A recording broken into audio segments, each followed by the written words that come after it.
All right, we are starting. So let's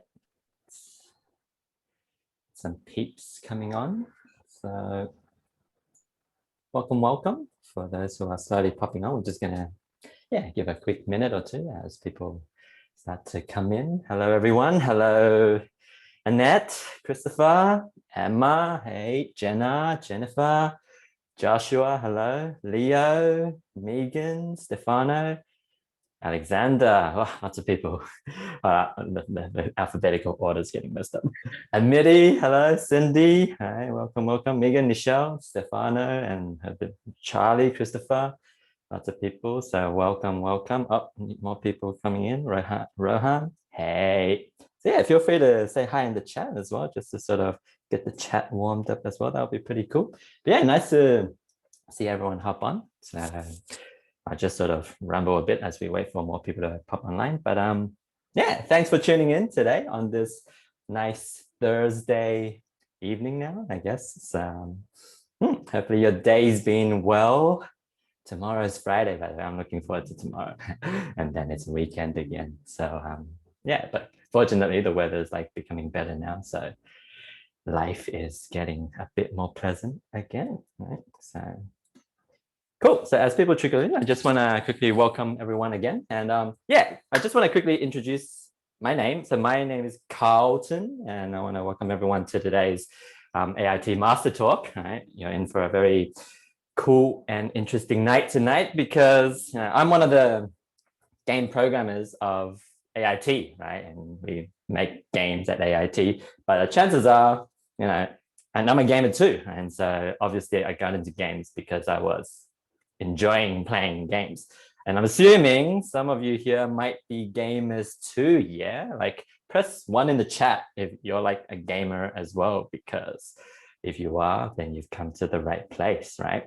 Now, also just making sure to double check in your chat, because by default, we see a lot of ones here, but by default, you're on panelist mode. And so you're shooting messages to the panelists. Can I get everyone to also switch it to everyone so that everyone can see the chat? So in the blue thing in the chat box where it says panelists, make sure to switch it to panelists, attendees, and everyone. And that means everyone will get to see everyone's chat as well. And that would be awesome. So yeah, we got a lot of gamers here, a lot of ones. So that is awesome. We all are playing games. And so the question is, would you be interested in making games? Some of you are, studying and finishing off high school. Some of you maybe finished high school and thinking of, a career in games. That sounds fun because I play games and maybe I want to make games, right? So, well, that's what today's topic is about, right? We got a very nice topic called Make Your Work Gameplay. That's the topic for tonight, right? And so make your work like gameplay, which is awesome because when you're working in the game industry is made up of all gamers.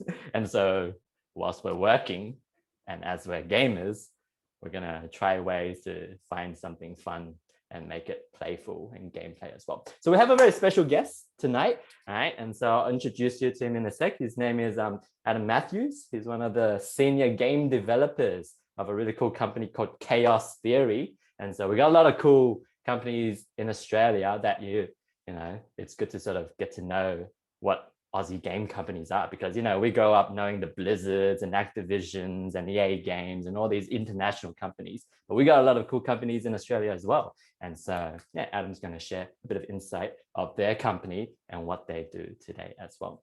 So before we bring Adam onto the stage, I just want to give you a quick overview of tonight. So we got a really fun presentation tonight. That's probably go for like 30 minutes. So we'll have Adam come on in a sec, and he's going to talk about his company and what does he do for 30 minutes. And then after Adam's talk, we also have an info session as well. For those who are interested in studying games, maybe we're going to give you a course overview as well in what AIT provides in terms of learning how to make games as well. So that's going to be the second 30 minutes as well.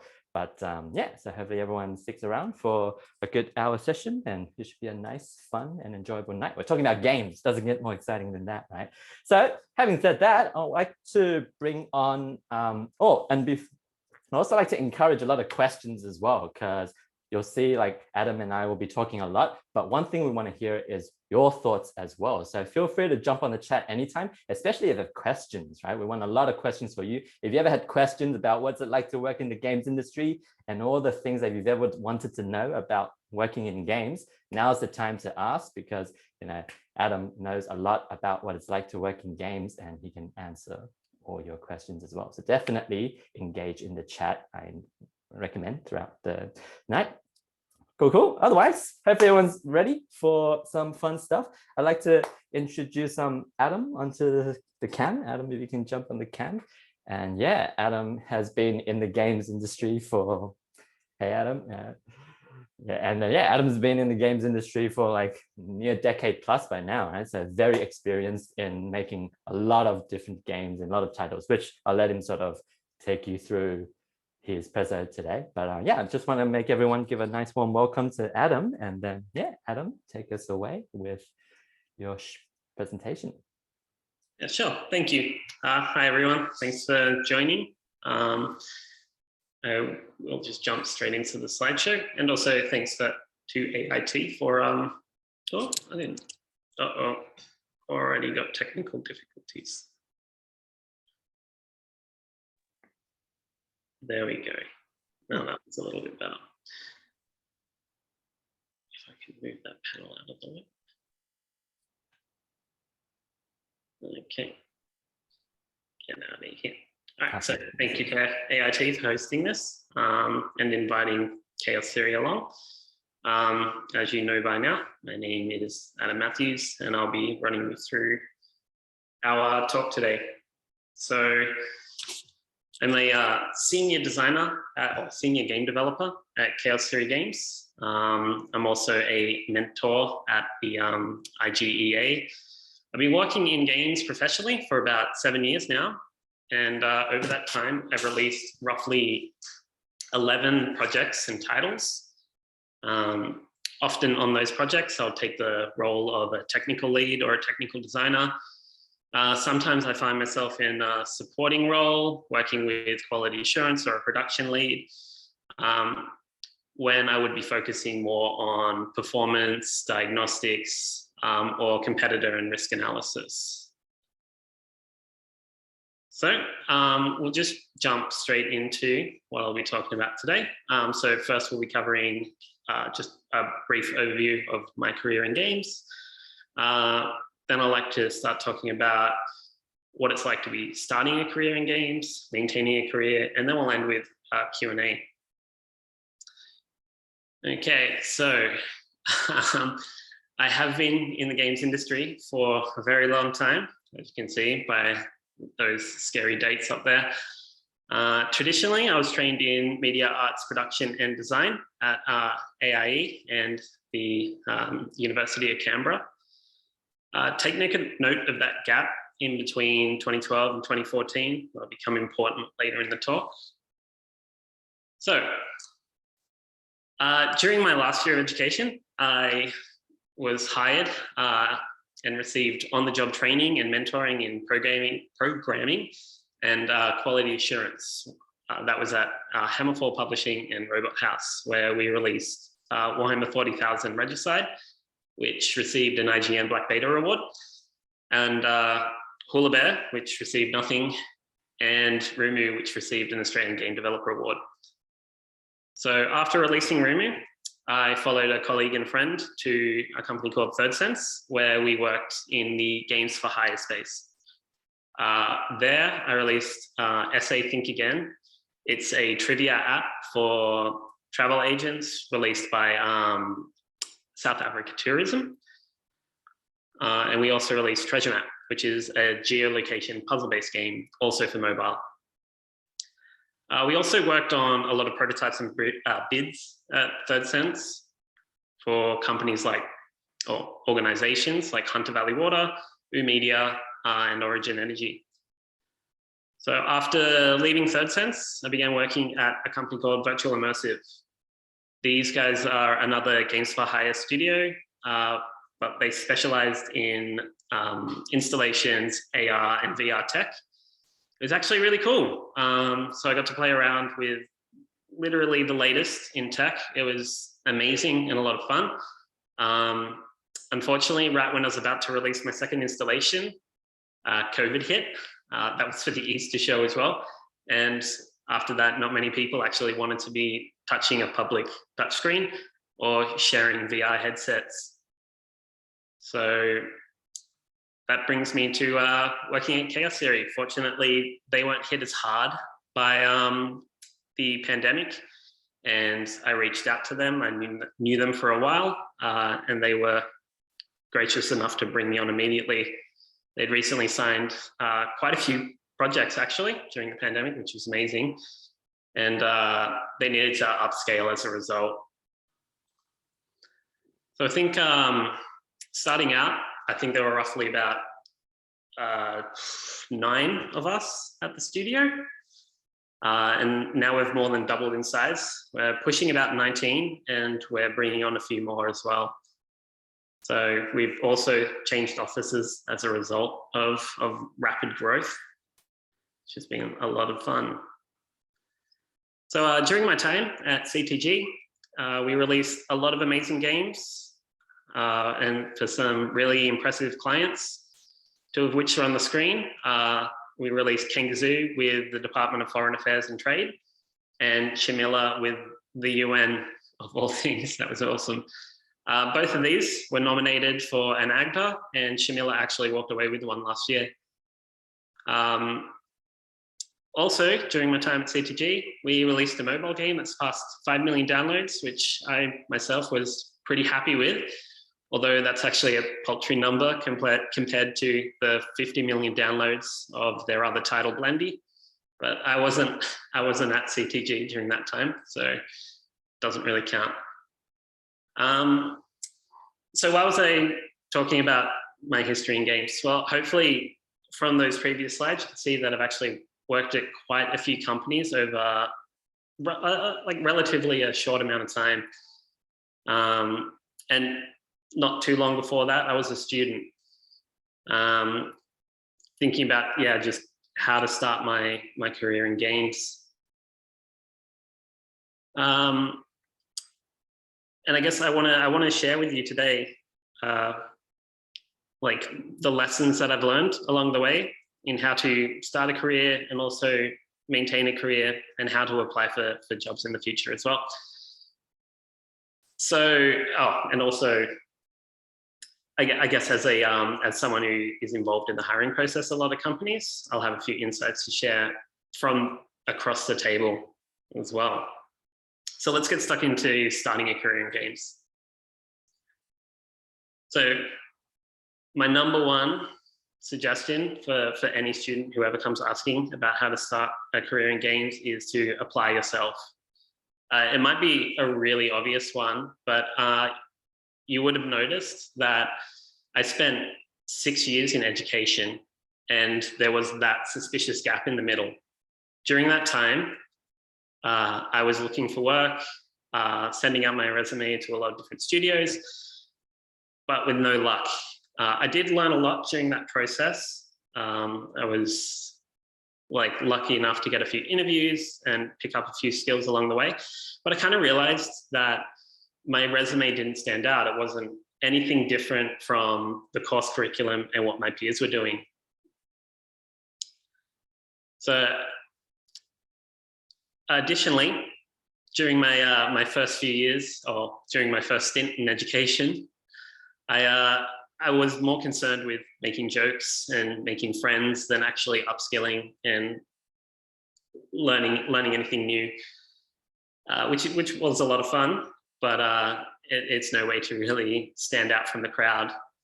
Actually, I distinctly remember during one course that a student was hired straight out of class by 2K. They came looking around and they saw his work that he was doing outside of coursework, and we never saw him again. He started working on Bioshock 2.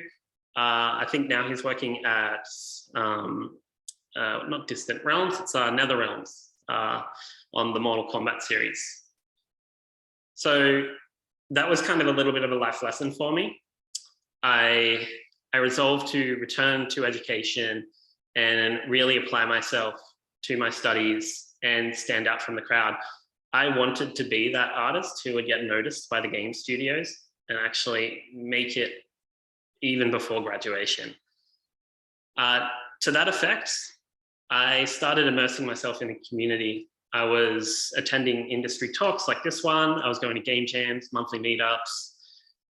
I taught myself several game engines just to get a lot of experience. I self-taught in programming as well during that time. Like anything I could do to like build a reputation with the teachers. I actually engaged with the teachers quite a lot during that time as well. And one of them, fortunately, put me in contact with a studio that was looking for interns. And that's when I started at Hammerfall Publishing. I still go to these events as well. I like to remain a little bit of a presence within the local game scene. Mostly there are a lot of friends and colleagues that I've left when I've gone to other companies that I get to catch up with. And it's a really good opportunity, just engage with the local community again. As I said before, that's how I learned about CTG and how I became friends with developers there before I actually started working there. So it's a really good way to start the employment process early before you even realize you're doing it. So I guess what I want you to really, really take away from this particular part of the story is that you should be building a good reputation. It doesn't have to be a particularly strong one. You don't have to be totally out there, but it just has to be like an honest portrayal of yourself. One about someone who wants to be working in this industry. I think following on from that, build a portfolio, extend it beyond your coursework, add vertical slices, include tech demos, prototypes, concept art, sketches, design notes, anything you can that will show employers that you're not just doing the course curriculum, you are really engaged with what you're building, and you really do want to work in this industry. Attend industry events, game jams, monthly meetups, talks like this one, everything you can to just continually be a presence, and apply for everything. Even if you don't get the job, it's absolutely fantastic experience and it'll completely build your confidence in the interview process, which is a skill in itself. Talking about skills, learn supportive ones, and software as well. Learn different engines, graphics programs, coding languages, learn version control. Whatever you can to add that skill to your resume is going to do wonders. So secondly, obtain soft skills. So this is a really, really important one. I actually think this is the only reason I've gotten as far as I have with my career. Working in a professional environment, especially a creative one with a team, tensions do tend to run high, especially during launch or when something doesn't go as planned. And it's really, really important during those times, during every time really, to practice emotional intelligence. That is the ability to be aware of your emotions and those of others and apply that to any given situation to get the best outcome. And admittedly, despite my best efforts and telling everyone to practice emotional intelligence, I do slip up. It is a creative industry, passions do run high, but it's really important in those moments or afterwards to own your mistakes, be honest, apologize. Like, everyone wants to get the best out of a product, and you're all working as a team to achieve that goal.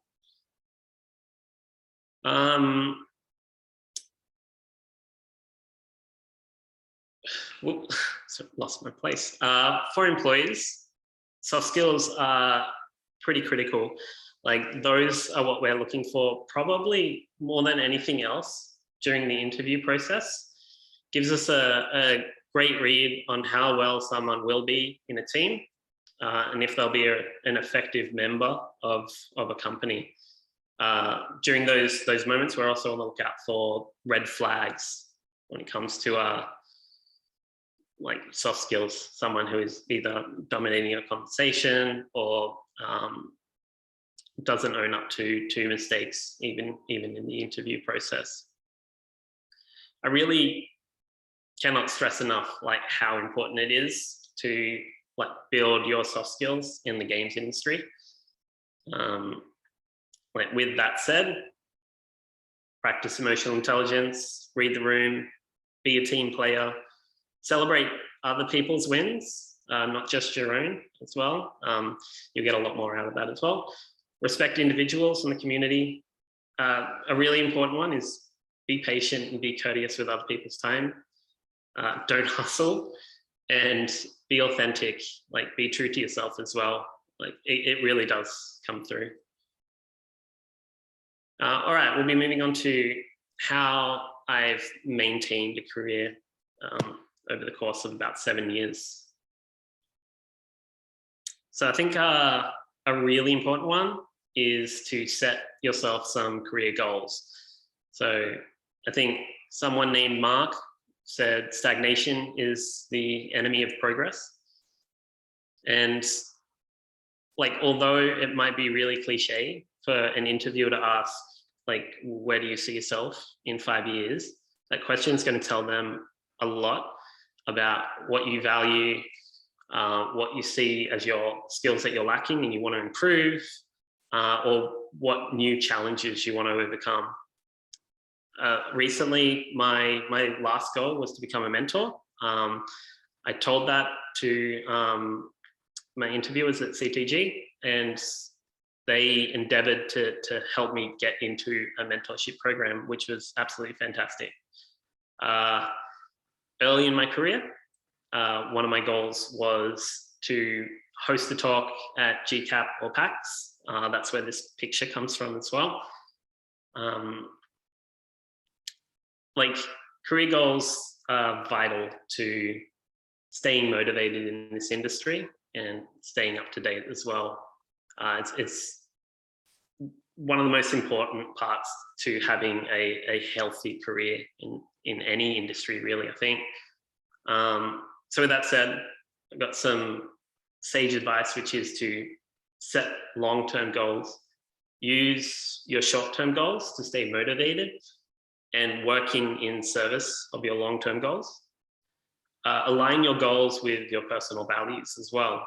That way you're more motivated to even just work on your goals and achieve your goals. Identify your saboteurs. These are patterns in thinking and acting or perceiving that prevent progress.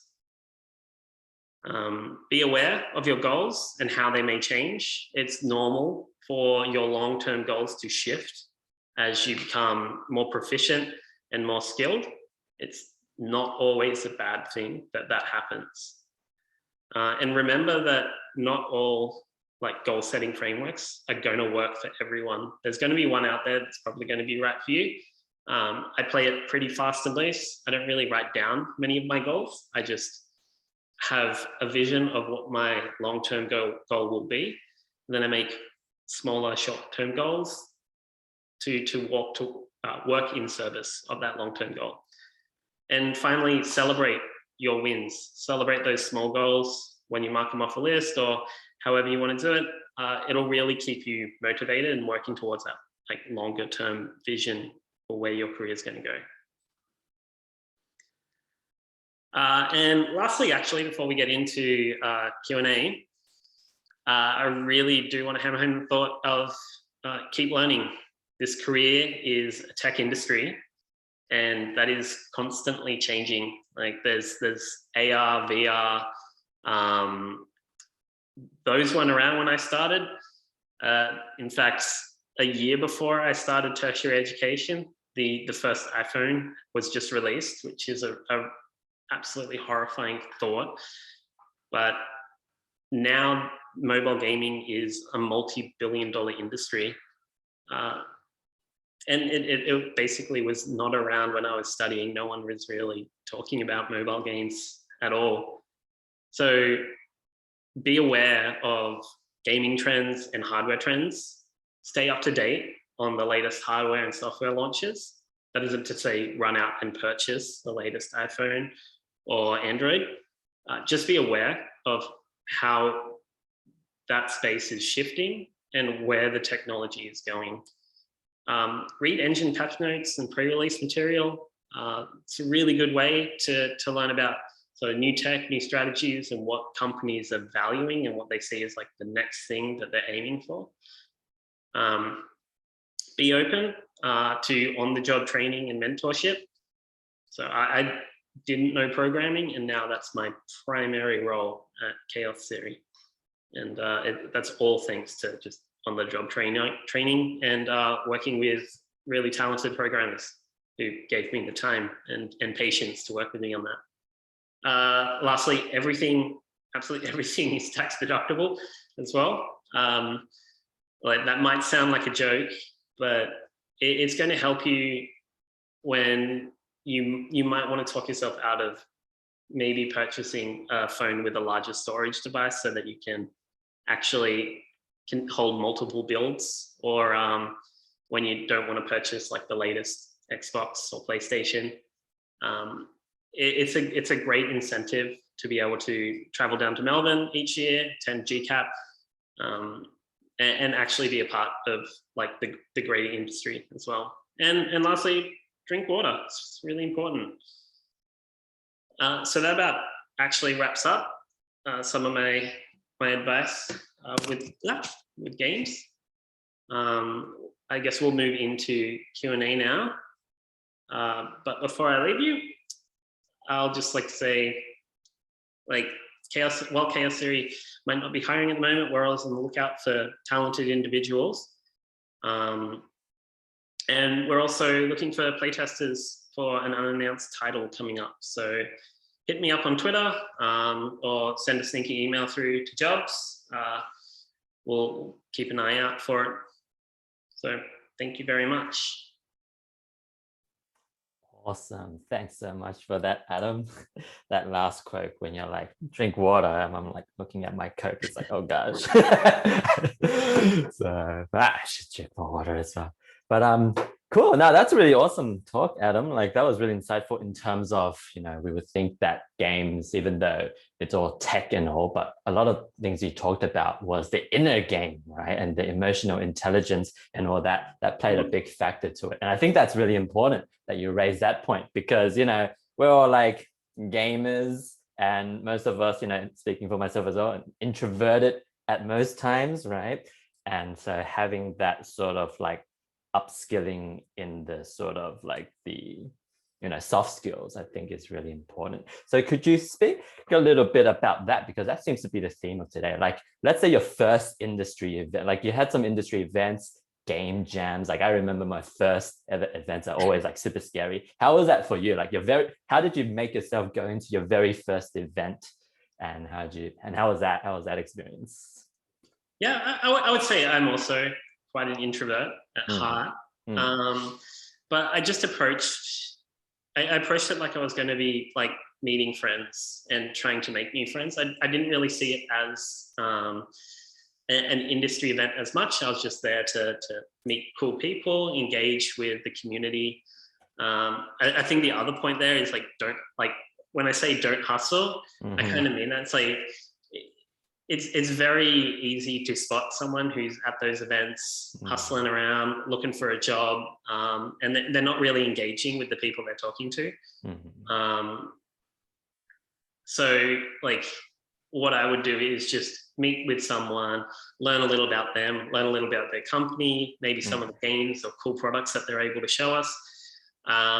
If I was looking for a job at that time as well, I usually would just ask them for either like a Twitter handle or a business card and contact them after, like in a more sort of like structured or formal environment. And yeah, like, I mean, it's just like, make friends. I think everyone in the industry is a little bit, well, a lot of us are a little bit introverted. So that really helps as well. And that's a good point as well. And that's a pro tip, like going into networking. Like a lot of us know, oh, we're going to network, we're going to network. But your advice of go to network to not get a job, right? Go to network just to meet people and then get their Facebook or Instagram or Twitter, and then maybe ask for the job like offline afterwards. But during the time, just hang out and get to know them and have fun. I think that's a great advice. So you're not forced to like do job seeking during the events, and I think that makes a big difference as well. Just sort of in your own attitude too, definitely. That's awesome advice. I'm going to go through some of my questions, but everyone else in the chat, please leave your questions as well. And we got our course advisor Charlotte. She's going to compile all your questions, and we're going to make sure they all get answered as well. So any questions you have for Adam, make sure to leave in the chat now. We are collating them, and at the end of my spiel, we'll be going through your questions. So think of what questions you want to ask tonight, right? But I got some questions for you, Adam. In terms of, we got a lot of people here that have like a strong gaming background and then want to go into games. Now looking back, how has your gaming upbringing and history helped you become a better game developer? How has that transitioned over? I think I was quite passionate about just playing games for a really long time from a really young age. And I didn't hide it a lot. So I was actually really lucky that one of my older brother's friends, who was working in the VFX industry, gave us a copy of 3ds Max 2. So I was still in primary school, and I just got this like industry level like computer graphics like program, and I would just play around in it. I was awful at it. I didn't know what I was doing. The manual for it was so thick, and I wasn't going to read it. I had no idea what like NURBS were or what like inverse kinematics meant. But I was just like sticking some boxes together, making like TIE fighters and X-Wings, and I was like, this is really sweet. And that kind of just led to being a little bit more creative when it came to not just like gaming, but also just like those, I guess, nerdier passions. And I think that like kind of kickstarted a lot of interest in like thinking about, well, hang on, like there are people who work at companies like Pixar and at game studios. I used to never read the credits of games. I never even thought like people kind of made games. Like it's just like they came out of nowhere. And it was by like playing around in 3ds Max and being like, oh, I can see how Pixar is making movies in this, or how game studios make models. And then I was like, well, someone's got to get paid to do that.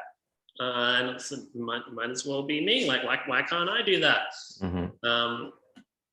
And I guess going into high school, getting a little bit more mature, I kind of forgot about that goal a little bit for a long time. I was still an avid gamer, and I would be picking up like PC Gamer mags like every month when they came out. And I finally saw an ad for AIE, and I was just like, yeah, let's do that. Why not? Like an extra 2 years of tertiary education turned into 6, and a massive debt. But here I am. I'm actually, in the industry living the dream. So I think, it was just a passion, an unabashed passion from a young age, sort of really drove me into the industry, even though I forgot about it for a little while, until I saw, those ads for schools that actually taught what I would want to learn. And that's a good point, right? Like dabbling into not just the game making, but touching, just even not professionally, but just touching tools, that game making tools, like you say, 3ds Max, for example, or like if anyone play like Mario level editors, or like map builders of any things, like those are the things that, really shows that, oh, maybe you are interested in game making as well, like rather than playing, like actually how it's all made. If you've been writing in your journal or something, like game ideas or character designs and all that really shows passion in game making as well, which means, this field is right for you, right? So how has what's the most enjoyable thing you've experienced working in games? What's the best thing about working in games? I guess the community in general, like the games industry community, just a lovely bunch of people. I've made lifelong friends and made fast new ones just in some industry events where we get to sort of talk behind the curtain, like be a little bit more honest with each other. Those have been sort of really great moments where I've just kind of like really engaged and really enjoyed myself. I think also award shows, like I've gone to a few of them now. I really enjoy them. Picked up a few awards, which is always a great morale boost. Even if on stage you might be horribly drunk, it's a lot of fun.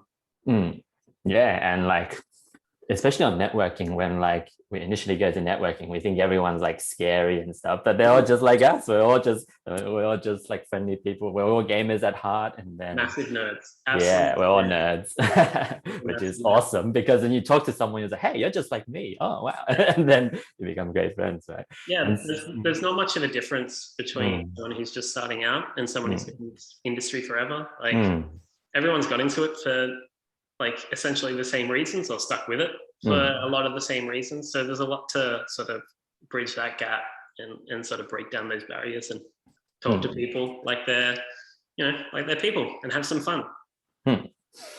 And so let's talk about the games that you worked on. Like you mentioned that the Kangazoo was a huge success, right? And there's a mobile game as well. I know a lot of like students starting out, like, when we're all gamers, we're like, we got these ideas of, all right, first person shooters, RPGs, hack and slashes, like kick-ass games, right? And then slowly as we work into games and stuff, now we're moving into, we have to now adopt the mobile space, right? Now make mobile games and stuff. And then clearly, there's huge market in that as well. But in terms of Kangazoo, what do you think was like made Kangazoo so successful, right? And like what made it become up there? I think like our company has like a pretty big passion for making games for change. So games with like a positive outcome. So Kangazoo, even Bleach Jabs, and quite a few other games that we work on have that kind of mentality in mind. So Kangazoo is like about wildlife conservation, and everyone was really, really passionate about that. And I think that really drove us to go the extra mile on that product as well. The whole team was putting in like absolutely 110%. We were creating super cute animals. Everyone was like just loving the results of that. And the company was supporting us the whole way through that. We actually, we went out to the reptile park and sponsored a wombat as well, like as part of just a little like tie-in, which was really exciting. We got to meet that, like a tiny little wombat and hold her and stuff like that, which was fun. But it was like just, the whole team was backing the idea, backing the outcome, the results that we wanted to see out of that. And we weren't like necessarily I think greedily, like something that's really nice about working in sort of games for hire and working for other clients is they're not always concerned with financial success. So we worked with the Department of Foreign Affairs and Trade on Kangazoo, and they were more after raising environmental awareness and educational programs that are in Australia surrounding like wildlife conservation efforts. And that gave us a lot more freedom with how we were going to approach that subject, and like what we valued and what we wanted to teach the player. So we weren't just like, throwing in things for the sake of, I guess, like rampant commercial success or something like that. And I think it came across in the game as like authentic and earnest. Nice, right? And that's like an interesting area that not a lot of people see. Like we know that games have, the whole action side and your typical gaming side, but there's also this other world where game devs now using their skills for good causes, right? And working for a mission and a message and making games for that. Like even yesterday we had like AR VR, where it's like working for virtual spaces using game technology. And so, yeah, games have evolved a lot to just games, but using games to help promote other sectors as well. And so, yeah, it's a booming industry actually as well. Like, I've been in sort of games for hire for at least, I think, 5 years now. And I've always found employment. I've always found projects that I am like really engaged with and I am behind. I think with Chaos Theory, they work really hard to maintain like a vision and like a message behind all their games, and it aligns really well with our values. And so we end up attracting a lot of clients that also share those values, which is really exciting. That isn't to say we don't get to work on some absolutely awesome like games as well. And I think we bridge the gap there. We also, there's Blendy behind you, which is a mobile game about blending. Like we do it all, and I think that's really cool. So we get to, I guess, get energy from both sides of gaming and game development, which is awesome. And that's awesome. You get to scratch both itches. You get to your gaming side, and then you also work for a cause as well, which is excellent. Just one last question, and then I know we got a few questions in the chat as well, so we'll get to that after this last question. But otherwise, in terms of student portfolios, right? Like you've been seeing the hiring process, you've seen people apply. It's funny because you mentioned like metric flags and all that stuff as well. But in terms of, I really like what you say about students in their portfolio showing work that is not just school assignments. I think that's really important as well. And that's a good note for everyone as well. Everyone about to study games, and you're about to make games when you study, but it's also important that it's the games that you don't make for your assignment. That's the ones that's the star in your portfolio as well. And so, but in terms of, yes, when you're hiring juniors and seeing their portfolios, what has stood out the most that got you wanting to hire them, and what turned you off in terms of bad portfolios? I think it's definitely like, I imagine everyone's heard it, but personalize, like actually research where you're applying for. Like hopefully everyone is aware of this one, but it's really, really important. So find out who you're going to be contacting at a company, get their name. If you don't know, then just try to pick someone at the industry that at that company that you believe might be seeing your email. If you've had a conversation with someone prior, it's a really good opportunity to send it just directly to them, and they can forward it on to like whoever their recruiter is. But making your cover letter personal and about the company you're applying for is like a big boost. Like it's the biggest way to put like your best foot forward. So you like personalize it, talk about what you like about the company, whether you've had any personal interactions with anyone at these gaming events, or if you've attended any talks from people that have gotten you interested in what that company does, what they're about, what they're going to be doing. And I think when it comes to deeper into your resume, I think the important things there would be to be honest about your skills and expertise. So if you're not confident in what you're writing down, it's probably best just not to add it, because everything you add into a resume is kind of a talking point for the interviewer. So it gives us opportunities to actually have a discussion with the interviewer, be like, oh, I see you've released for console. Wow, what did you think of that? So if you haven't had solid experience in something, it's probably best to either acknowledge that and maybe put it in a separate section where these are the skills you're working on, or you're aware of, or you're really interested in. But it's like your resume should be a reflection of like what you have done and what you're really passionate about, and what you really want to be doing in the future. It's you really don't have to overload it as well, especially for junior positions. Like recruiters are aware of like how hard it is to get into the industry. I think that's why I was really trying to hammer home that idea of work on other projects outside of the course curriculum. Most recruiters are aware of what a course's curriculum looks like, and we'll see like quite a few of the same things coming up every now and again. And it's just like that one little thing that you might have just like added offhand, or maybe it's like a little demo you uploaded to Itch or something like that, that might make you just stand out. It doesn't have to be like perfect. Like that's why I was saying add vertical slices or even sketches. Whatever it is that just kind of shows that you are interested in this just beyond, just the coursework. Not saying the coursework isn't 100% important and should be added. Just it's those little extra like sort of hobby projects, little things, cool tech demos that you've made that will really make you stand out. I think for Hammerfall, I can't believe I'm going to say it, for Hammerfall, when I was applying for the Warhammer position, I signed off my resume with For the Emperor, and that is so cringy, so bad. But like if I saw that cover letter come to me, I would be like, at least like he knows about the material that he's going to be working with.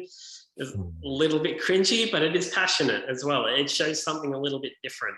Can you elaborate on that? The 40 Emperor bit, is that a cover letter to another company, or what was that? This was for Hammerfall Publishing, the first studio I worked at that was offering an internship for a game they were working on, Warhammer 40k Regicide. And I was a massive nerd, and I liked Warhammer, and like I knew enough about the universe to kind of personalize my cover letter in a way that, although cringy, I think really kind of paid off and made it stand out a little bit more. And heck, it got me the job. Yeah, it got you in. That's what counts. So what I'm saying is like, have even in your cover letter or in your like whatever you're putting in there, have just a little bit of fun with it as well. Show a little bit of personality, a little bit of flair. You just kind of want to stand out a little bit. Even just like a slight eyebrow raise will probably get you a little bit closer to that interview and to getting a job as well. But I guess if we want to go a little bit further into it, like as well, like in when you're in an interview, it's really important to be aware of what you've also written down in your resume, because that's like what employers are going to be reading. That's what they're going to be pulling out and using for discussion points. So be aware that everything that you write down, you're probably going to need to back up with some sort of like just a personal story. And it doesn't even have to be a particularly good one. Like if you've liked or hated working with like a particular piece of software, like everyone has horror stories about working in Git. And it might just be that, like, but that's going to show a little bit of personality, and it's going to get you talking and get you more comfortable with the interview process as well. And it's going to show a little bit of like what your personality is like. No, it almost seems like today's theme, which is a really interesting spin on the game side of things, because once you have the tech skills and once you know how to make games, the end game battle is in the soft skills, right? And then being comfortable in chatting up in interviews. But beforehand, that means going to events as well. And then like for everyone here that's coming to this event today, it's perfect, right? Because like Adam said, it's going to events like this. Then you have something to talk about. Like after this, you should hit up Adam and his email for the QA session. But now you can say, hey, I saw you at the session. Can I join your QA? And Adam's like, oh yeah, he's at that session. And then now there's rapport, right? That's the power of events. Going to events gives you a talking point. And so afterwards, when you email people, you have a talking point, and that is the entry to many things. So no, really great points there, Adam.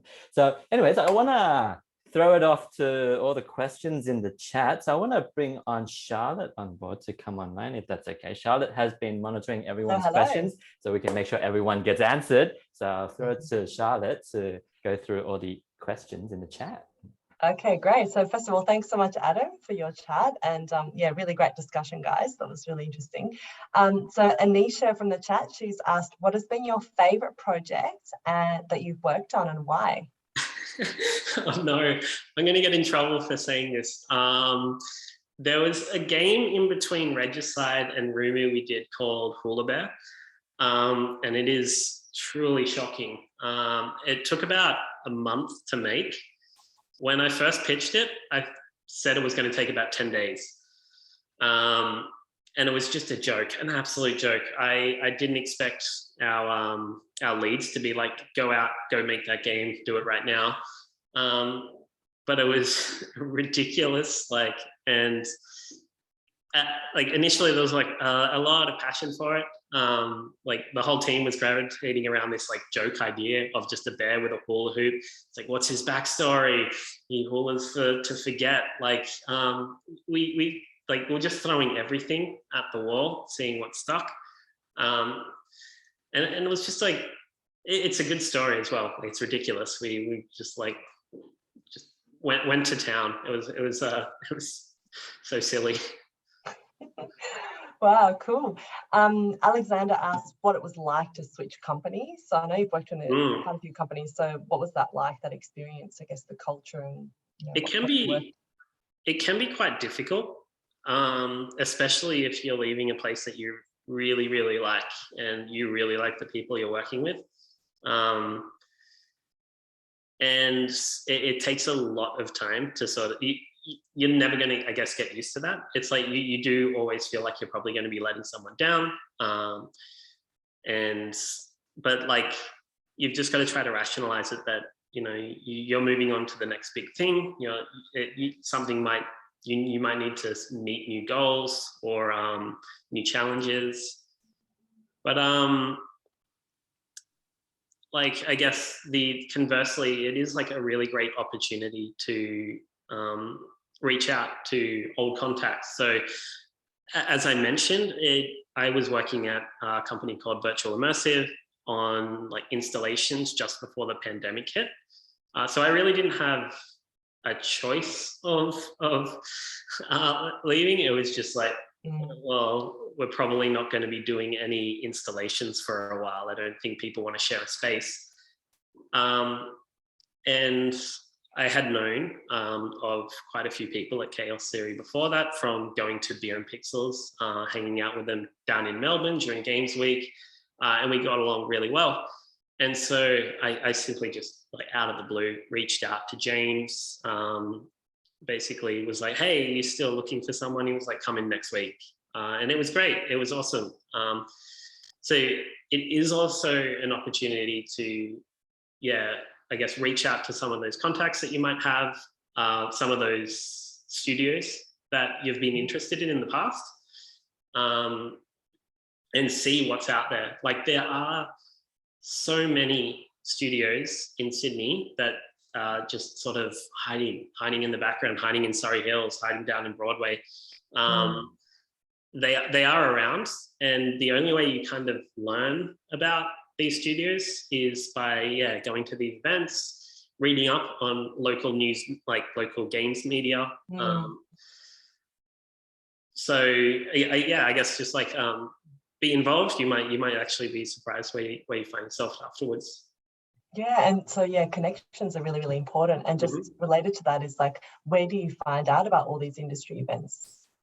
Oh, that's a good one. So there's a few Facebook groups. There's the IGEA Australia. I think there's also a New South Wales and Victoria chapter, and they usually post about a lot of these events. There's a lot of other smaller game dev communities. I think there's Australian game developers might be one as well. And what is it? Developers looking for hire. There's quite a few. I think Yeah, Facebook is quite a good place to stop and check and search around. And they usually are quite vocal about these events coming up. And there's like, tons of opportunities. And I mean, it kind of cascades a little bit as well. You go to one of these events, you might hear about another event, and so on and so forth. And so you slowly start to pick up that like that list of emails that you've subscribed to that's like, Deer and Pixels is tomorrow, and you're just like, I don't want to go, but I have to. So yeah, look around in just basically like social media is a good place to start. Awesome. And Christopher said that you mentioned that Chaos Theory were looking for play testers to test for at the end of your talk. How would you apply for that? You can hit me up on Twitter at this is the Adam. I might write that in chat. Yeah, thanks. But you can also hit us up in our like social contacts as well. So yeah, we're gearing up for quite a major game, and it's getting to that point where we'll be looking for play testers to come in. It'll be a day of just being able to hang out in the office. We can talk about like game development, what the game, like how we've got to the stage in the game, and we'll hang out and play a few rounds. It'll be good. Awesome, cool. And Cody asked, being a game developer isn't exactly light work, so how do you balance your personal and work life? How honest to be. No, it's like, do you know that triangle of do you want to sleep, have a social life? No, you have to always be aware of it. Like, it is really important to have a balanced lifestyle. So you have to consider it as a job. It is a job. Like it, but it can also bleed into a hobby as well. And it's good to just have a mentality of that and be aware of where that boundary lies and what you're doing as a job, what you're doing as a hobby. And it's really good to be at a company that can support you in that. KLC is really great at this. Don't think I've ever done any like crunch here ever. I have done crunch in the past, and it always burns you out. And you have to be aware like that when you are burned out, it takes a very long time to recover, and it's just not worth it, not financially worth it to be doing any of that. I think having hobbies outside of gaming is really important as well. So whatever those may be. Something that gets you to just sort of like step away from the screen for a little while and do something else is always like really good as well. And setting those goals of like your career goals as well, keep you kind of focused when you're working. And yeah, like it is something that you do need to practice though as well. Yeah. It's really important. Awesome. Yeah, cool. Leo had a question. As a high school student, what are the best things you can do to develop your skills?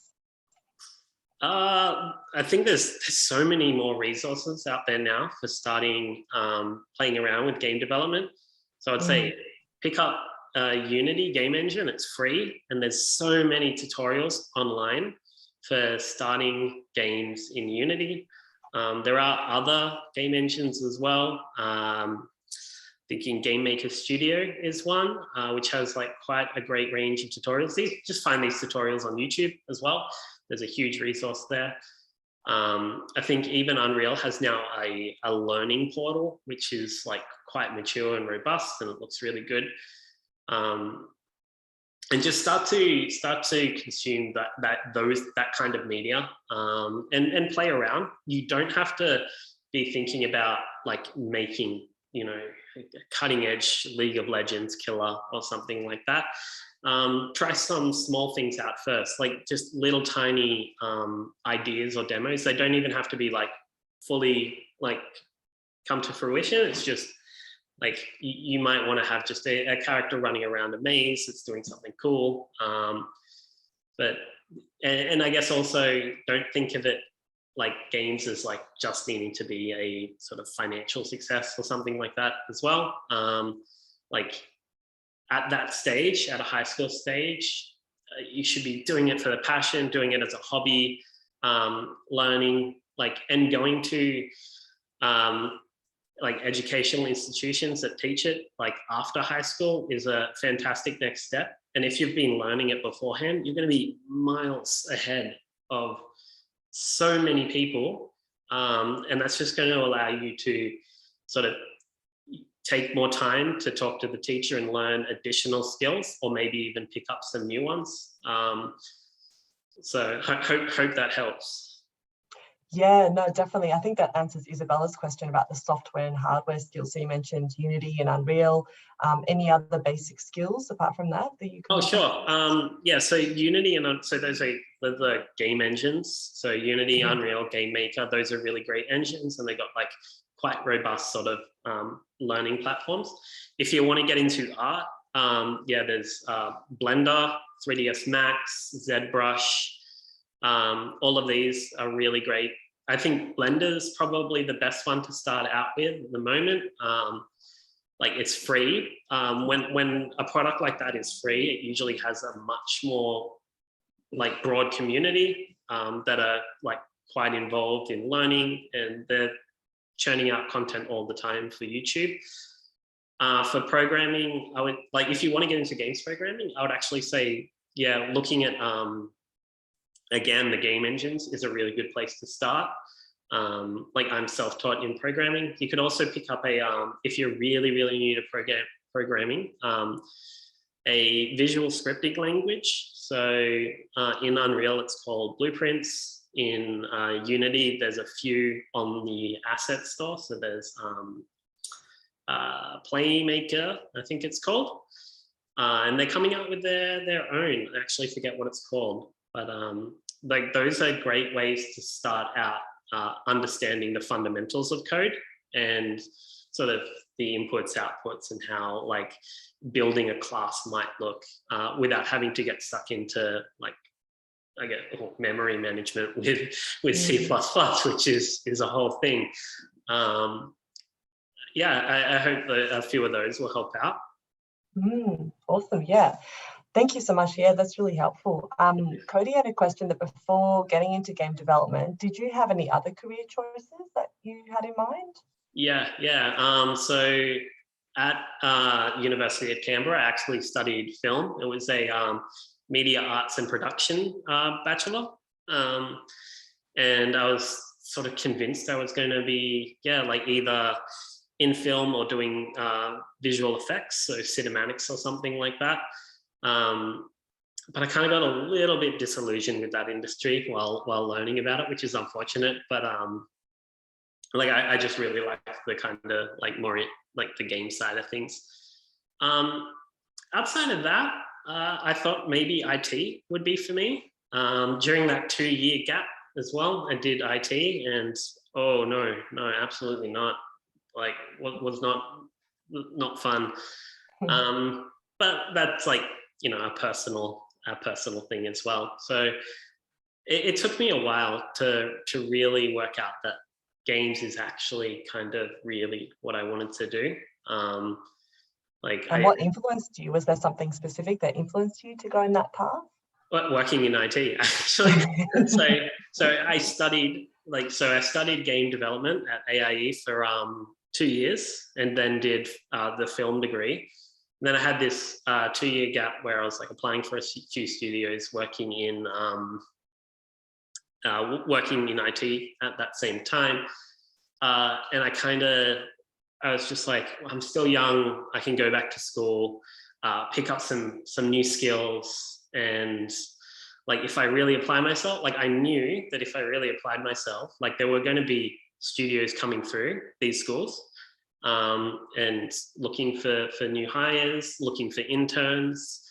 And I was like, all right, if I work hard enough and it stand out, like I might just like pop up on someone's radar. It was actually a day I was sick that Hammerfall came in looking for interns. And the next day the teacher tapped me on the shoulder and was like, hey, you should apply for this company. So it's just like, being there, like being engaged with the coursework and talking to the teachers, I think he recognized that I really wanted to get a job out of this. And like the next day, yeah, just like pushed me over that line, which was awesome. Like it sounds like your teachers really were helping you to be almost be like a mentor to really help you guide you through the way. They can often see a lot more potential than you can, because we often, deprecate ourselves and the teachers there to sort of say, no, you've got this, you can do it. What is the name of the mentoring program that you mentioned in your presentation? It's the IGEA mentorship program. I think they run it at the start of every new year. So I think there's probably going to be announcements for it. I don't want to put words in their mouth, but maybe starting out like mid-year or something like that. The best way to probably keep up to date on that would be again on their Facebook page. But yeah, definitely jump on board. There are a lot of other mentorship programs out there running around as well. There's the Working Lunch, which is for women in games, which is a great opportunity. And yeah, they're really awesome ways to sort of like skyrocket your career as well. So yeah. Nice one. I had a question from Philip whether you have to be 100% honest in your cover letter. So we all know we have like a little bit of a white lies. I mean, is that sort of something you're suggesting? Like you can be like, I think it's better to be honest, just because like then you can talk with passion about it, and that really shows through. So I guess I use like for my cover letter, it's always been a little bit more formal, and I would go to thesaurus.com and just like replace all the words that I'm using. So it sounds like I'm a little bit more sophisticated. But yeah, I think like in your cover letter, it's just really an opportunity to showcase more of your passion and your personality than your like history and your background. You can do both as well. Like I do both, but I probably relegate that to a single paragraph where I'm more, I really want to be talking about like what I value in myself and company I'm looking for, and what my next sort of like few career goals might be, and sort of how I would like to work at the company I'm aiming for. So yes, you can throw in, I guess, white lies. It's probably better not to though. Yeah, nice one. And so yeah, you mentioned passion, but if it contributes to the community, that's like extra plus, isn't it? Like what you mentioned with the Kangazoo, like it's really important to be close to your values. Yeah, nice one. All right, so that's it for the questions. Thank you so much. And thank you so much for all your questions. They were really interesting. And thank you, Adam. So I'll invite Carlton back on, and we'll, continue on. Thank you so much, Charlotte. So and thank you, Adam, for all the questions. How'd everyone go? How's everyone feeling? Hopefully everyone, got some good insight into the games industry today, in terms of what it's like working, what's it like studying and choosing as a career. Adam tonight has shared with us a lot of, valuable advice that it's understated how valuable they are. Like sometimes we think like, soft skills, we know it, but it's actually, a big understatement, how important that is, how important it is that you do, game projects outside of school assignments as well, and just constantly learning, and then be humble and, be truthful, and just have all that to be an authentic game designer. And so thanks so much for sharing all of that with us, Adam, right? And so we're going to send Adam off now, and then after the thing, if everyone wants to stick around, we're also going to do a really quick 15-minute spiel just to sort of cover a little bit about our interactive media course. If you're interested in studying more about games, you can see what our courses is like as well. But stick around for that. We'll just be short 15 minutes. But until then, we're gonna quickly send off Adam now. And thank you once again, Adam, for taking the time tonight to give us a really insightful and very authentic insight into the games industry. So I just want everyone to sort of like press 1 in the chat just to sort of give some love to Adam as we send him off. So once again, thank you so much, Adam. Hope to keep in touch with you as well, right? And then don't forget to get Adam's email so you can hit him up for some quality assurance play testing. I'll throw that into the chat as well. So awesome. thank you. And the good thing about playtesting is you don't need any prior tech skills or anything. You just need to come on and Not then at show you how all. to play the game. And you get to go into a game studio. How cool is that? You get to see Very Adam in cool. person, and then you'll be like, oh, I saw you. And then he'll walk you through how the games that they're working on and how it's all played. So look forward to some peeps shooting you emails soon. Thank you, Adam. So thanks you so much once again for taking the time tonight. Cool. And anyways, we're just gonna, I know we've been at it for a while, but we're gonna go through a quick spiel into, what's it like studying games? Obviously, before you work in games, you have to study a little bit about how games is made. So we're gonna bring Anthony on board, and he's gonna show us a little bit about our interactive media program in game design. So, hello. How you going, mate? All good. Yeah. So if you're a current student, or if you're not looking to study, feel free to jump off now. But if you're sitting there wondering, okay, I might start thinking about studying games design, what's like this particular school all about, then just stick around for a bit. We'll just be about 10 minutes or so, and we'll give you an overview of what it's like to study with us if you do want to end up sort of eventually working for Chaos Theory or something like that. So basically a bit of background. Why is that not working? There you go. So we've got a couple of different options here at AIT. With games design, it's part of our interactive media degree. That's where you can either major in games design, 2D animation, 3D design, or film and video. We also have an IT degree where one of the majors is games programming. So a little bit different to games design, games programming. It's more the back-end coding stuff as opposed to the visual front-end stuff. But in IT, you can major in mobile app development as well. There was a question for Adam before about like your particular sort of style, your particular, way of doing things, or what you think is sort of the right or wrong way. All the assessments you do with us is like, we want to bring forth whatever your unique style is. So we're not going to say like you have to do a Dragon Ball Z type game or whatever. It's going to be whatever you want it to be, pretty much. So we'll teach you all the fundamentals, but your sort of particular flavor stays true the whole way through. So that can be some sort of starting point to your portfolio as well. When we're talking about portfolios, it can always be whatever you want it to be, not what someone tells you it should be. And we think that's the same with study as well. It should be whatever your particular style is too. So basically, if you want to do games design with us, it's a 3-year degree where your major starts after year 1, which we'll talk a bit more when we sort of get into more sort of subject stuff.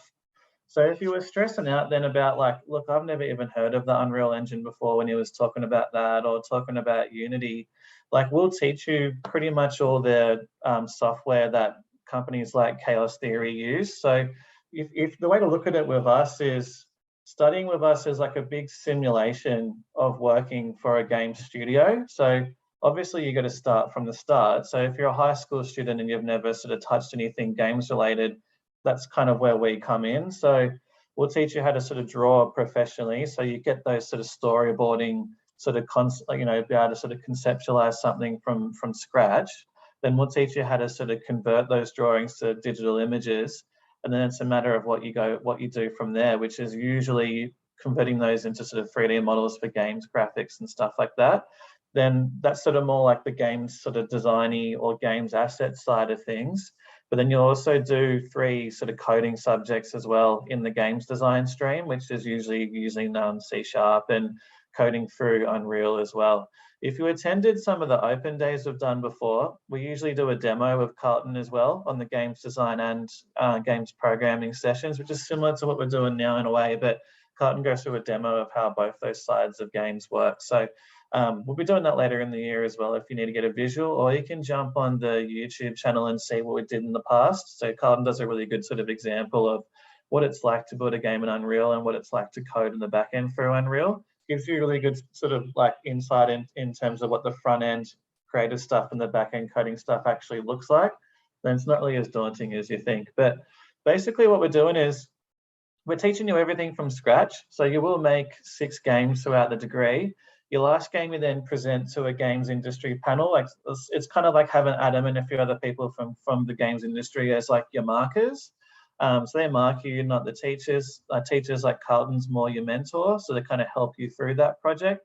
And that's that nice little sort of springboard into studying to working, or at least getting exposed to people like Adam along the way. It's not just coming to these sessions with your only network opportunity. It is part of the course as well. Then we set you up with a 120-hour internship at somewhere like Chaos Theory or wherever as well, depending on what it is that you want to do.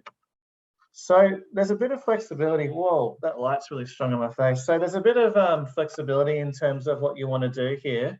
So the diploma is the first year of the degree. So it's the first 8 subjects. The associate degree is year 1 and 2, which is the first 16 subjects. And then the bachelor is the whole 3 years, 24 subjects.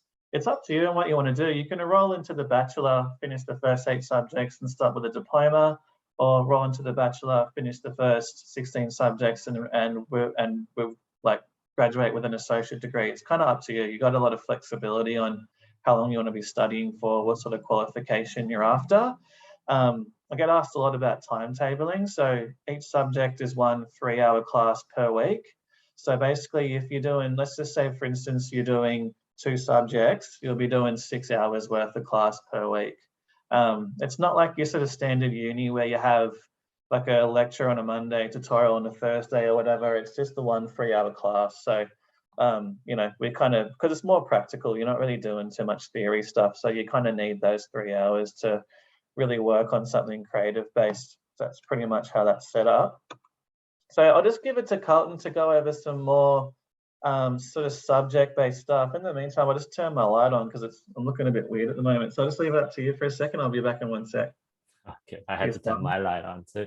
But I just want to walk you through our course, which just got cut off. But yeah, if you ever pick up one of our course guides, you'll see this little chart here. Long story short, 3 years, you'll be studying a lot of subjects, right? And it's an interactive media course. So what you'll be studying is games, and also there's many other things that's essential to games, but not directly correlating to games. Like let's say you see in year 1, creative drawing and storytelling, right? Sometimes, you know, in games or not, you need like drawings and stories and all that. And then a lot of things are not directly correlated to games, but is also essential as well. And so those things are there. But let's have a look at the highlighted stuff, which is the game subjects that you'll see, such as game design. Then you got like 2D interactivity, all these buzzwords, game development. And so essentially what it is we teach you 2 branches in games, right? I don't know if the next slide is that slide that, if we can have a look, what's the next slide? No, not on this one. That was the open day one. Yeah. Okay, that's okay. And so you're going to walk through what I call learning how to program games 1, 2, 3. And so there you get 2D interactivity, which is going to be changed the name, and then game development, advanced game development, right? So that's easy, medium, hard game programming. Think of it that way, right? We'll be using the Unreal Engine, right? And so there's 2 popular engines out there in the industry right now, Unity and Unreal. And we recently switched to Unreal because the Unreal future in like the filmmaking industry is growing big as well. I don't know if anyone saw like Mandalorian and stuff, they're bringing Unreal Engine into the films. So that ties in really nice with the film as well. And so, yeah, we'll be mastering the Unreal Engine to make some really cool games, right? We've learned like shoot 'em up games where you're flying around a spaceship and blow stuff up. You learn first person shooter games, you're running around with a gun and shoot people up. And then you learn hack and slash games like top down RPG. So top down, you have a character with a sword or axe, whatever you want. And then you hack people up and then level up and then cast spells, all that sort of fancy stuff, right? And so that's the programming side. Then you got the 3D side. So for those who are less interested in the programming side, there's also the 3D.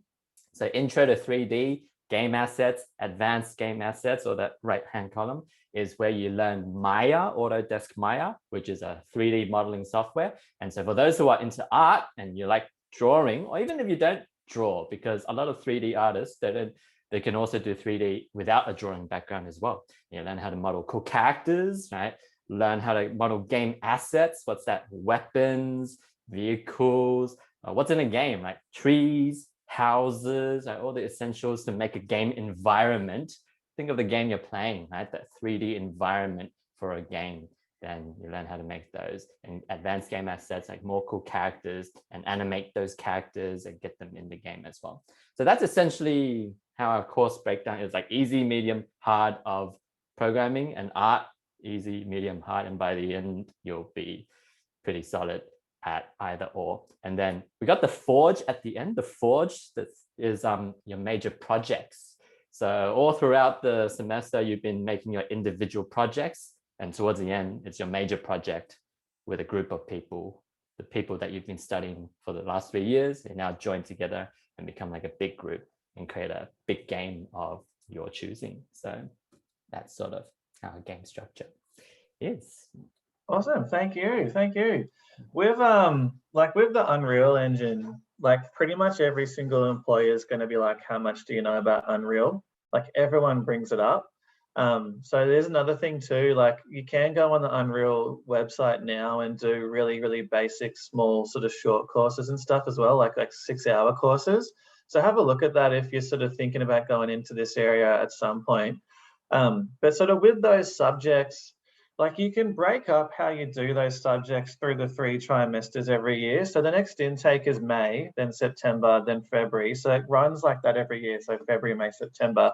If you're a domestic student, you can essentially do like, 3, 2, sometimes even 1 subject in the first semester or whatever, then see what you want to do the semester after. You've got, you don't have to be so stringent in terms of how many subjects you do each, but the sort of standard 3-year is like 3 subjects in February, 3 in May, 2 in September.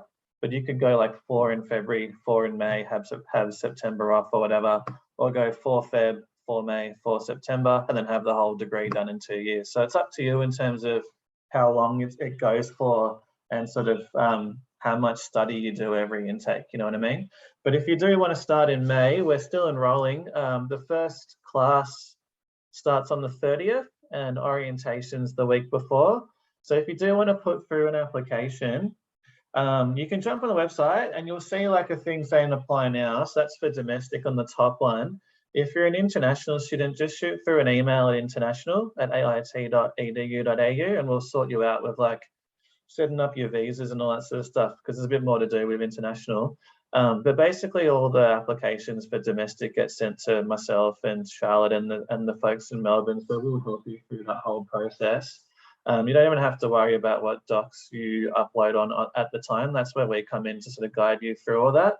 So you can always just sort of send us a text or give me a call or whatever. That's my work number there, Anthony Hadrick, and Charlotte I work next to in Sydney as well.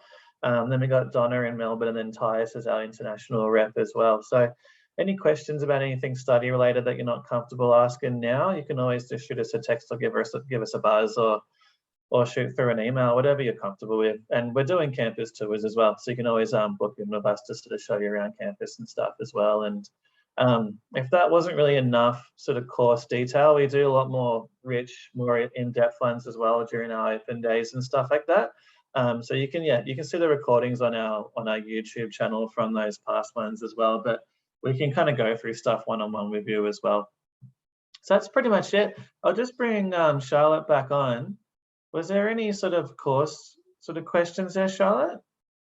We can help with? Not a great deal. I pasted a couple of things, guys, in the chat, the Unreal Engine website. That's really useful to know. And I've got the subject list there and the course brochure. With the Unreal Engine, maybe Carlton can answer, like what version, because there's a few, isn't there? Is there a recommended version to learn? Yeah, so currently the Unreal Engine is on its 4, but number 5 is released. But every semester, we're always like, download the latest version, and then we're always keeping up to date with the latest version. So every semester it changes. So, but yeah, we keep up to date. Pretty sure 5's just about to come out, isn't it, Carlton? Or yeah, it should be coming real soon. Yeah, they're in beta at the moment and just stress testing most things. And 5's out, and then 5.1, 5.2 every month. There's an update. Yeah. How much is that to download or to So Unreal Engine is free to download, right? And so that's really good for the students, and they get a free copy. And with that, a lot of the, when you study with us, there's a lot of software that we provide you licensing as well, right? And so some of the software costs, but we provide you with the license. But fortunately, Unreal-wise, it's free as well, so everyone can download it. And you can start downloading now tonight and just dabble a bit and touch it around, and then, get familiar with it. Yeah, cool. I'm always curious with the Forge, because it's a team project. Is it better to come into campus, or do students often just do it online? How does that work? Prior to COVID, we've always just been on campus, right? Because it's good to be with your team members next to you, so that any quick questions, hey, quick question, and then you can just talk with them, right? But of course, during COVID, everyone has been doing things remotely, but as things are starting to become better now, we're coming back to campus with the option to also do remote as well. So now we've entered into hybrid mode, which is being on campus and also being remote and on and off. So if you need to be at home today, you can study remotely, but on another day, you're like, all right, let's go to campus. And now it's like we're on hybrid mode now. That's the new model of our studies. Yeah, that's something I probably should have mentioned before, like, because you get set up with a student software called Canvas, which just has all your subjects on it. And then it has a link to attend online for each subject as well. So if you don't want to come into class for that particular day, you just watch that online. But basically the whole thing is sort of choice between on campus or online now. So yeah, you kind of decide on the day what you want to do. Yeah, and even in like Game Studio, it's like we have a few students who graduated and now working at some game studios, but they mentioned they haven't ever been in the studio yet. They've never seen their team members because they've just been working remote, right? And they've been inducted remotely and they've just been working at home, but then they've actually never gone to the studio itself. But slowly we're all coming back onto site as well. So yeah, it's a new age of remote and on-campus hybrid. Yeah, and we've got some events as well, Ant, don't we, on campus? We've got the Games Day, is that right? When's that coming up? Yeah, so they're not like confirmed yet, but Carlton's a part of that as well. So they're usually, I say usually, it's been a bit different with COVID and stuff, but we usually have Games Day and Games Mastermind, which are both on campus. So I don't know exactly when that's on and stuff. But so just to give a spiel, what Game Day is a celebration of student work, right? And so what happens is, throughout your studies at AIT, you make a lot of games, right? And what happens is, who's playing your game, right? And sometimes it just stays in your hard drive. And so Game Day is one of those days. It's like, all right, we're going to showcase everyone's games. Everyone's game is going to be played. And then, you get everyone playing everyone's games. And then we vote for the best game award. And best game award gets cool prizes. There's a lot of gaming prizes like gaming controllers, because that's important for your making games career, game controllers, along with other cool gaming gifts for the people that made the games and for everyone else that we invite to also play the games. We invite industry as well to play the games, and we just want your games to be played. So we get a bunch of people come in to play your games and celebrate your games. So that's Game Day in a nutshell, right? And so yeah, that usually happens once a year sort of thing. So Was there Games Mastermind, is that right? Is there another talk? So Games Mastermind is also like another talk similar to today, right? And so the Game Mastermind talk is dedicated to, so in these kind of talks, so we got a lot of like students aspiring to get into the industry. And then in the Game Mastermind is an elite talk with industry to industry, if that makes sense. So industry is sharing ideas with other industry, and we also invite our students along as well, so they can see what the high-end sort of talk looks like or the upper end of strategy talking and game stuff. So that's the Game Mastermind. So stay tuned if we ever have those down the line this year. That's going to be pretty exciting as well. Yeah, and I'm keen to know more about you as well, your backgrounds, Carlton. So what's your background in terms of gaming and what you've done? Yeah, so I've also worked on a few. I come from the mobile game side of things as well, so I can relate to Adam in terms of coming to the mobile games background. And most of the Australian game industry, right? Now I mentioned at the start of the session about the AAA companies, right? Like the EA Games, the Activision, the Blizzards. A lot of the AAA companies are often overseas. So Australia-wise, we are a bunch of, let's say, smaller game companies that ranges from 5 people, 10 people. Like Adam said, his company is 20 people, but that's just new, right? Just last year was 10 people, 20 people, 30 people. And those are the size of the Australian game companies, most of them, right? And so we make a very unique set of games, such as smaller games. But even though the smaller games, like you can see behind the screen, Kangazoo, Blendy, and if you shift your head, Charlotte, we've got Beached As. Actually, if you shift your head, Beached As is actually made by one of our graduates as well, Gabby, she worked on that as well, Beached As.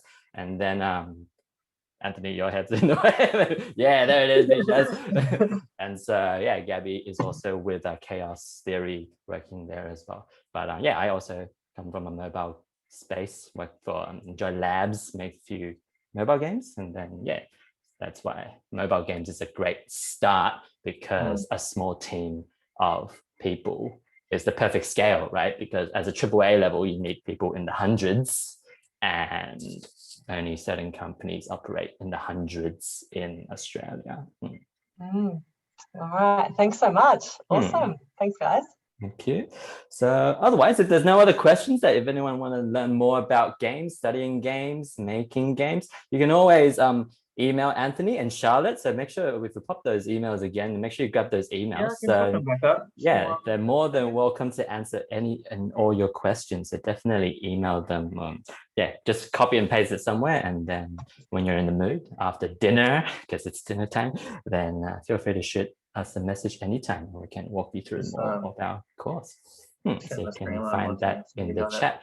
But otherwise, thank you so much for sticking around and tuning in for tonight's talk. Hope everyone found it valuable, especially, getting more insights of what it's like studying games, making games, and in the world of games, right? And so hopefully most of you are gamers, and now you're in the transition of hopefully one day becoming game developers and future game developers. So yeah, that wraps us up for tonight. So let's take off from here, and we'll hopefully see you again sometime in the future for another event, or maybe on campus somewhere. So until then, thank you again, Anthony and Charlotte as well, for going through all the student inquiries, and definitely email them for more questions. But until then, thank you so much for the remaining people sticking around, and catch you later. Have a good night. Have a good dinner. Have a good night. See you guys. Bye, guys.